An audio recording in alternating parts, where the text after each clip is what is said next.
Do you recognise this symbol? You probably do, and you probably said it's the recycling symbol, stamped on plastic items to show whether something is recyclable or not, which if you did say that, you'd be wrong.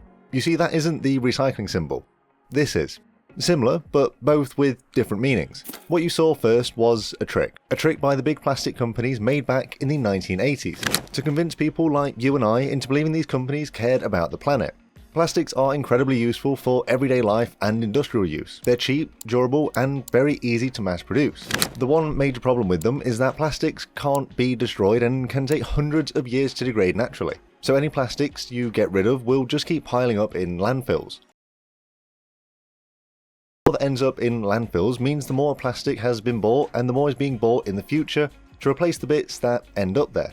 However, as people start to see their once beautiful countryside begin to fill up with bigger and bigger landfills and start to see more plastic littering the streets, they start to point the finger at the plastic companies as the cause of all of this.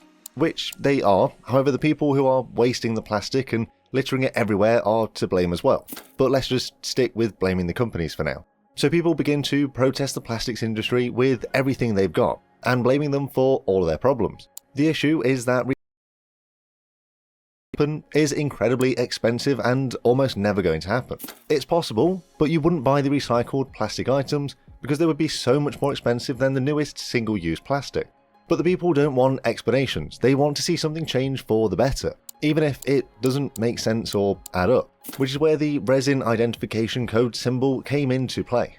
A symbol designed by the plastics industry to identify what type of plastic is in each item they make, but made specifically to look as similar to the recycling symbol as possible, tricking people for decades into believing the industry had changed for the good, while for the plastics industry itself, everything carried on just as it always had. This is how recycling became nothing but a lie. Plastics come in many different forms and was first discovered in a form we know it as today all the way back in 1839, when polystyrene was first discovered. But actual plastic production on a large scale would begin in the early 1900s, and it would take a short while for it to really take off. That was until World War II began in 1939.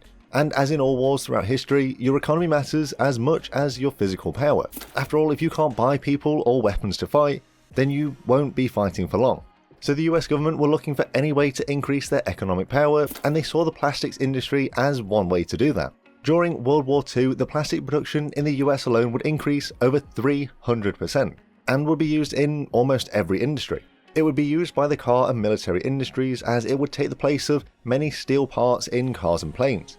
It would replace paper packaging as plastic became the new standard. Since plastic is made by refining oil in different ways, it's no surprise then that the largest plastic companies came from the largest oil companies in the world, providing them with immediate backing and power that no new startup in the industry would be able to match. Now it's hard for us to imagine a world without plastic in it, and for us to realise just how revolutionary this new discovery was. An item that could be poured into a mould and could take the place of just about any other item. Instead of paying someone hours to manufacture and press steel, or chisel wood into exactly the right shape you needed it to be, all of a sudden an item comes along and in a fraction of the time, cost and labour can just replace it all in an instant. So it's no surprise that it took off and gained traction in every industry so quickly. The problem the plastic giants came up against, however, was that because they made an item that was as useful and durable as it was, people kept reusing it. And there's no money in an item that's bought once and never bought again. So you need to find a way to get repeat customers coming back for more and more of your product. Which is where the plastics industry began to go all out on their ad campaigns, trying to convince the public to be a bit more wasteful. After all, you've got money, you can just throw your old plastic away and buy some more. Only cheap and stingy people reuse stuff, so keep coming back to us again and again. And the campaign was working. People were starting to buy, bin, and buy more plastic than ever before. But not everyone fell into the advertising trap. The hippies of the 1970s were seeing what was happening and began to see these companies as their targets and enemy for polluting and destroying the environment, which eventually led to the first Earth Day in 1970. Where the attendees would protest the use of plastics and other pollutants being used and dumped into the environment, along with protesting the ever-growing landfills, with roughly 1 in 10 Americans taking part.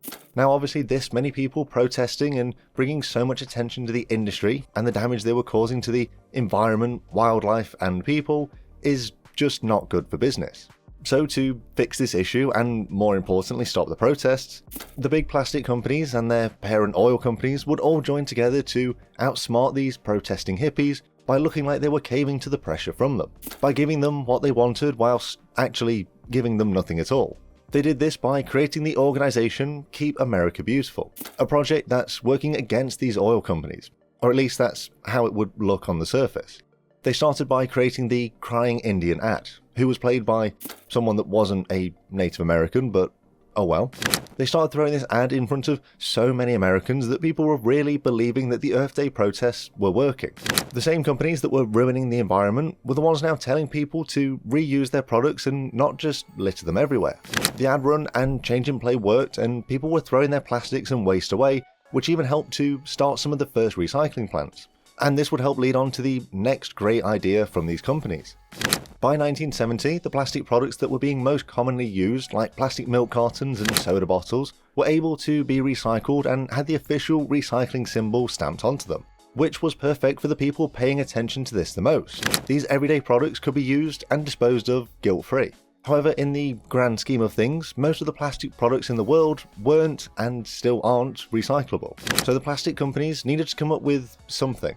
People had begun to learn what the recycling symbol looked like, and with people's growing familiarity with it, all the plastic companies had to do was latch onto this in any way they could. So they created their own symbol, almost identical to the recycling symbol, and stamped it on every single plastic product they produced.